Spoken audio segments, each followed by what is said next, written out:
প্রান্তশালা ফেরিঘাটের নৌকা নোঙ্গর করার জন্য কচুরিপানার জন্য ভিড়তে পারে না।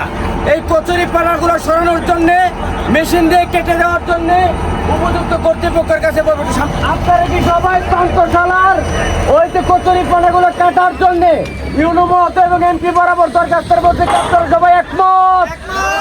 সবাই আওয়াজ দিয়ে বলতে হবে ভাই একমত। আপনাদের কল্যাণে মাঝিদের পরামর্শে আমি দরখাস্ত লিখেছি, দরখাস্ত দিছি। আপনারা যদি চান রায়পুরের ভাগ্য উন্নয়ন হোক এবং এইখানে কচুরিপানাগুলো সরানো হোক, এখানে বেশি টাকার বাজেট দরকার নাই, হিসাবে একটু নজর দিলেই সমাধান হয়ে যাবে, ঠিক না? নির্দিষ্ট কোনো দলের না, সকলে ট্যাক্সের টাকায় চলে। আমরা এটার সাথে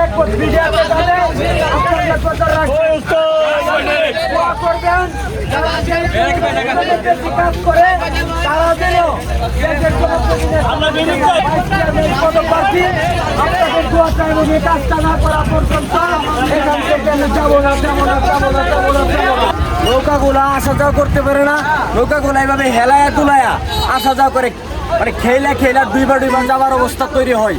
তাই এক দুর্ভোগ লাঘব করার জন্য ইউনো মহোদয়ের কাছে এবং উপযুক্ত কর্তৃপক্ষ আমাদের মেম্বার অফ পার্লামেন্ট সংসদীয় আসন 203-এর 905-এর রায়পুরা এমপি মহোদয়ের কাছে আমি দরখাস্ত পেশ করলাম।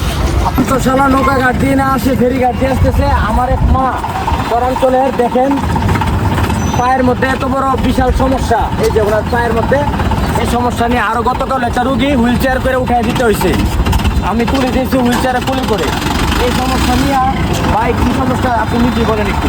আসলে এখানে ফেরিঘাট আর দেন হইলো যে নৌকার জন্য খুবই ভোগান্তিক, সাধারণ মানুষ অনেক ভোগান্তিক হচ্ছে আর কি। একটা ফেরি দেওয়ার জন্য একটা অতিরিক্ত ফি দিলে আমাদের জন্য ভালো হয় আর কি। চরাঞ্চলের মানুষের ফেরিঘাটে যাতায়াতের জন্য এখানে নৌকা দিয়ে পারাবার হতে হয়, কিন্তু দুঃখ এবং পরিতাপের বিষয় ইজারাঘাটের জায়গাটা বন্ধ করলেও ডাবল ভাবে নিতে হচ্ছে। তার কারণ নোঙ্গর তোলার জন্য নৌকা পারে বিলানোর জন্য কচুরিপানাগুলো সরানো প্রয়োজন, কিন্তু এই কচুরিপানা অতিমাত্রায় থাকার কারণে নৌকাগুলো ফিরতে পারে না, যার কারণে মানুষ ফেরিতে এত পরিমাণ চাপ নিয়ে যেতে হচ্ছে।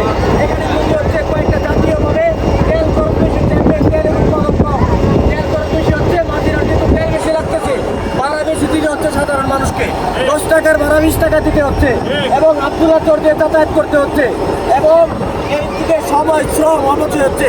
আপনি মহোদয় এবং ইউনু মহোদয়, আমি এখানে অনশন ধর্মঘট পালন করবো যতক্ষণ পর্যন্ত এই কচুরিপানা সরানো না হবে, ততক্ষণ আমি অনশন ভাঙব না। ভাই আপনারা কি কচুরিপানাগুলো সরাইয়া জনগণের কষ্ট দূর করতে চান? এটাকে চান? আরে ভাই আওয়াজ দিয়ে বলেন চান। এই সমস্যাটা সমাধানের জন্য এমপি মহোদয়ের কাছে আমরা বিনীত অনুরোধ করি।